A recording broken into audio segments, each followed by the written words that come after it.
these different areas, just they come up at different times in sessions in different ways. I like to think about decibels, like I said before, in sounds. Whatever's the most prominent issue is what you're going to hear the most. You're going to hear that piece of that sound up a decibel. But all those other pieces are still there, right? And that may shift and change depending on the session, the week, the person you're working with, the issue that comes up. Yeah. Also, I'm going to stop because now we have less than 10 minutes. How can I be responsive to you in something that you've been wondering about in 10 minutes? I'll try. What has come up for you while you're sitting there that you would feel comfortable asking or sharing? Or anything that you want to say at this point. Any questions? I mean, I guess just the biggest challenge of culture, I've run into this before with either clients or coworkers that I had, that balancing trying to be, sensitive to the cultural aspects that are at play a lot of the times with parents, and, either the culture they were raised in, the values they have, kids who, are being raised in, a different dominant culture at school, whatever, and looking at things that are cultural values but are, but have a role in some of the struggles that they're having and stuff, and how to, how to have that conversation. This is a cultural value, that you have, so I want to, care for that and accept that, but that's also has a role in some of the difficulties that you guys are having, whether it's parenting style or whatever it is. Mm-hmm. And so you kind of run into the problem of, are we just having a conversation about this and processing, or we want to fix the problem, because if so, then we have to confront some of these things. Mm-hmm. And it's a hard thing to balance and kind of know how to go at without, Well, I'm thinking, these are my notes.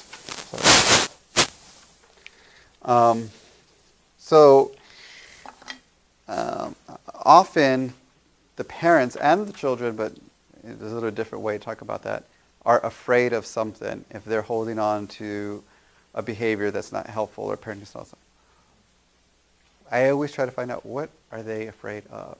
For some parents, it's very easy to ask that question. For other parents, it's kind of, worst case scenario, where do you see your kid in 10 years? What do you think lessons that they're missing from you that they're not doing? What are they scared is going to happen?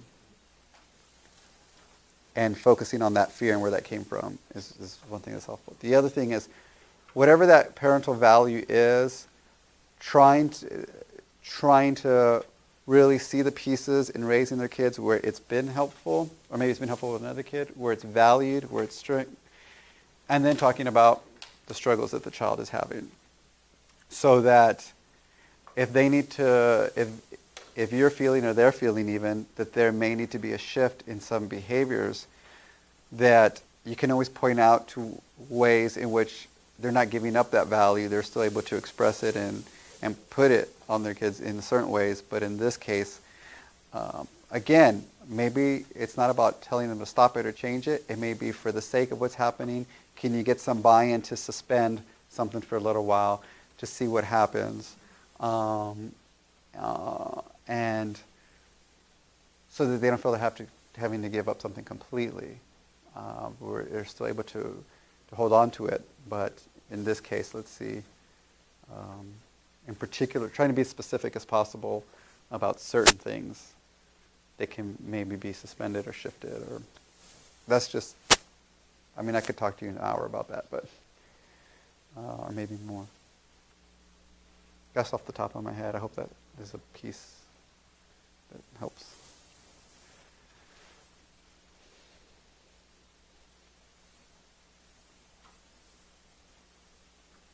And I like silence. I'm comfortable with it.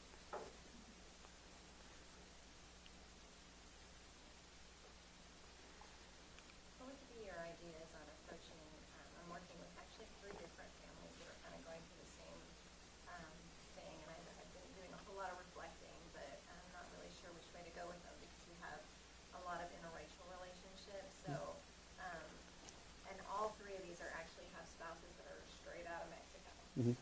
and they're from here, and so their big problem is culture. That is their problem. Mm-hmm. And to just say that out loud, of scary to them because then they're like, oh my God, we're never going to get along, ever, because you're this way and you're this way, you know. And I'm seeing that in 3 different families right now. And I should know how to approach this because I'm in a multicultural relationship, but at the same time, I'm like, how do I best help them be more aware of it? Well, it's maybe seems obvious. I don't want to make that assumption, but the first thing I think about is they're operating out of their worst fear, which is it's probable. I mean, it's possible, but maybe it's not probable that might occur. And if it does occur where they don't get along, it may not just, that may be one reason, but there might be others too. The main point is it's the fear, right? So I always try to be open and transparent about, let's decide that fear is there, or that possibility is there. We're aware of it. We're not. Can we get some? I try to get some buy-in. Can we just put that aside for right now? Like let's just we know it's there, but for a second, do you mind if we just focus on this and we'll get back to that, right? So that helps lower defenses. It helps open up a conversation if you get some of the buy-in, and then talk about all of the things that brought them together, the things where they do get along, the things that they do share, the values that they share, how they see themselves in the future. Remember, you're suspending this for the sake of the conversation. Remind them of that. That can give you some clues as to the values that they may share, but they express differently. Then the other piece is being really open and explicit. Like, if you were put into a completely different culture or society, how might you react? There's going to be a lot of differences and a lot of distinctions, a lot of fear. They may not be able to say fear to their partners, but you may be able to say it to that individual client. That's something that they're feeling. So what are the things when that person that they know is scared of something, or they may deem as scared, what are the things that they do to slowly help them acclimate in other situations, not just this huge one? And if they don't know that, maybe they could find a way to talk about that. And using that framework or that metaphor, can that be applied to this larger experience of acclimating step by step? And what are some short-term goals? What are some long-term? Like, when do you expect this person, if they're going to acclimate, to be at a point where they're not as nervous or as fearful? What are some of the things, in a week, in 6 months, in 3 months, giving some degree of this might take some time. That may help lower some anxiety, and may also help them have some energy and strength to look more directly at the problems that they're having, not to ignore them, but to realize that this may take some time. Off the top of my head, in the moment, those are some things that occur to me. There's probably others, if that's not as helpful. Yeah.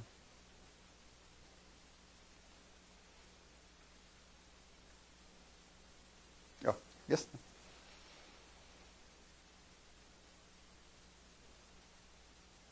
Any one last, burning question that you wouldn't dare ever ask, but you want to ask right now? Just throw it out there.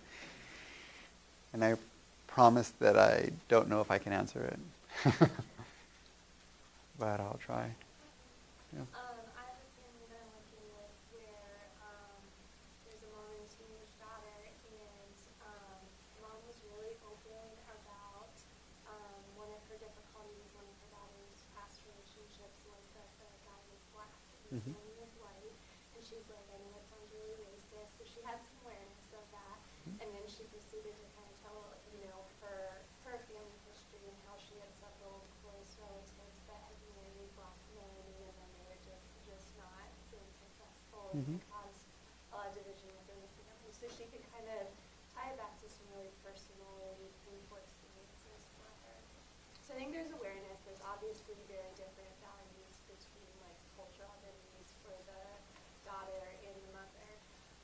So I guess my question is, even as we're navigating being culturally competent or moving towards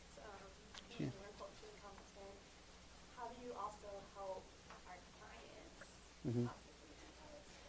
I think you have a really good beginning with this client because the intention seems to be pretty open. The awareness and the attention seems to be open. And so I think partly is validating the fear and in responding to the past experiences that they have.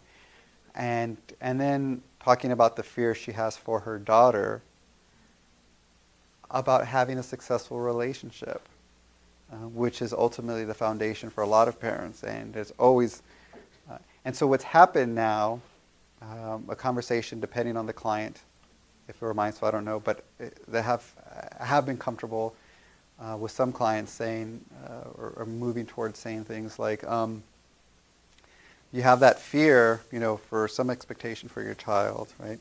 And now what's happened is that you have an example of one piece that you feel is going to make it harder. That could have been another piece. It might not have been the racial identity of these other relationships in your family, now your daughter.